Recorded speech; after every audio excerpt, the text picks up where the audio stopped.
গত ১৭ই নভেম্বর অন্তর্বর্তীকালীন সরকারের দায়িত্ব নেওয়ার ১০০ দিন পূর্ণ হয়েছে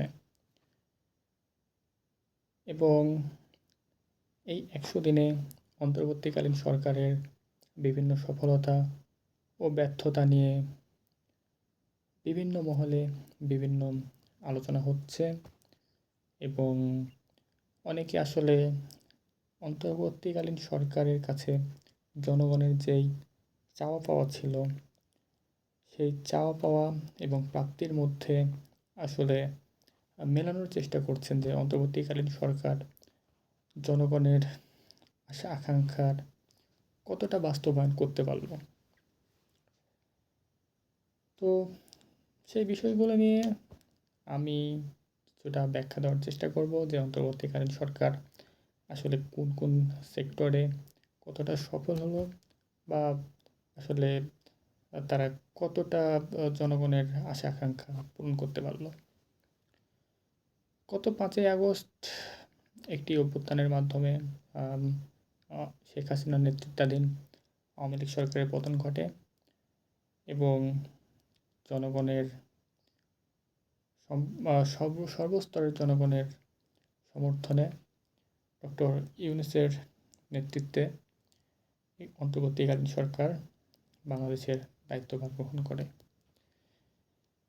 এবং সেই সময়টাতে দেশের জনগণের অন্তর্বর্তীকালীন সরকারের কাছে অনেক আশা আকাঙ্ক্ষার সৃষ্টি হয় এবং তারা আসলে অন্তর্বর্তীকালীন সরকারের কাছে তাদের যেই প্রত্যাশার যে পারদ সেই প্রত্যাশার পারদটি আসলে অনেক উঁচু পর্যায়ে চলে যায়। বিশেষ করে শেখ হাসিনা নেতৃত্বাধীন আওয়ামী লীগ সরকারের সময়ে বাংলাদেশের জনগণ যে কয়েকটি বিষয় নিয়ে সবচেয়ে বেশি দুর্ভোগ পুহিয়েছে তার মধ্যে কয়েকটি বিষয় হচ্ছে দ্রব্যমূল্যের ঊর্ধ্বগতি, আইনশৃঙ্খলা পরিস্থিতির ব্যাপক অবনতি এবং একটি জননিরাপত্তাহীনতার মধ্যে যে সাধারণ জনগণ ছিল সেই বিষয়টি আসলে তাদেরকে অনেক বেশি শঙ্কিত করে রাখতো সেই সময়টাতে। কিন্তু আজকের দিনে দাঁড়িয়ে অন্তর্বর্তীকালীন সরকার যখন তাদের ক্ষমতার ১০০ দিন পূর্ণ করে সেই সময়টাতে দাঁড়িয়ে যদি আমি আমাদের দেশে দ্রব্যমূল্যের অবস্থার কথা চিন্তা করি সেক্ষেত্রে আওয়ামী লীগ সরকারের সময় এবং বর্তমান সরকারের এই মুহূর্তে আমি যদি দ্রব্যমূল্যের একটি তুলনামূলক চিত্র করি সেখানে আহামরি যে কোনো ইতিবাচক পরিবর্তন ঘটেছে সেটি আসলে বলার কোনো সুযোগ নেই। শুধু সেটি নয়, অনেক ক্ষেত্রে আমরা দেখেছি বিভিন্ন ক্ষেত্রে দ্রব্যমূল্য আগের থেকেও আরও উচ্চ মূল্য বৃদ্ধি ঘটেছে, দ্রব্যমূল্যের আরও উচ্চ মূল্য বৃদ্ধি ঘটেছে এবং জনগণের কিছু কিছু পণ্য আসলে জনগণের ক্রয় ক্ষমতার বাইরে চলে গেছে। সাধারণ জনগণ অন্তর্বর্তীকালীন সরকারের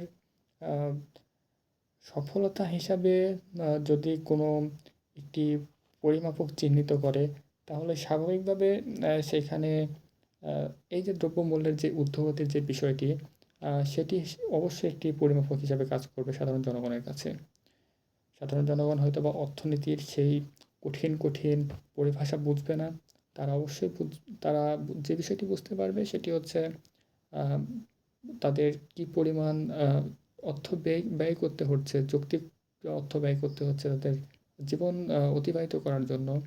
তারা সেই বিষয়গুলোর দিকে দৃষ্টি রেখে আলোকপাত করে হয়তোবা তারা অন্তর্বর্তীকালীন সরকারের সফলতা বা ব্যর্থতার হিসাব নিকাশ মেলানোর চেষ্টা করবে। দ্বিতীয় যে বিষয়টি ছিল সেটি হচ্ছে দেশের আইনশৃঙ্খলা পরিস্থিতি। দেশের আইনশৃঙ্খলা পরিস্থিতি নিয়ে আসলে আমার কিছু বলার নেই এই মুহূর্তে, কারণ আমরা প্রত্যেকেই দেখছি যে কীভাবে সাধারণ জনগণ আসলে জননিরাপত্তাহীনতায় ভুগছে। রাস্তাঘাটে তারা ভয়ঙ্করভাবে বিভিন্ন জননিরাপত্তাহীনতার সম্মুখীন হচ্ছে। সেনাবাহিনী হয়তোবা কিছু ক্ষেত্রে বিষয়গুলোকে মোকাবেলা করার যথাসাধ্য চেষ্টা করে যাচ্ছে, কিন্তু প্রকৃত অর্থে সেনাবাহিনীর পক্ষে শুধুমাত্র সেনাবাহিনীর পক্ষে দীর্ঘদিন এইভাবে দেশের জনগণকে নিরাপত্তা প্রদান করে রাখা অবশ্যই সম্ভব নয়।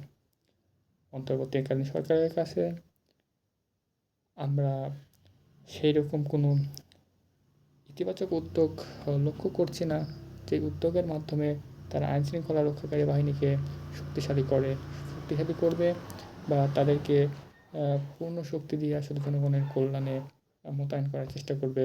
সে ধরনের কোনো আমরা ইতিবাচক দৃষ্টিভঙ্গি, ইতিবাচক পদক্ষেপ আমরা গ্রহণ করছি না।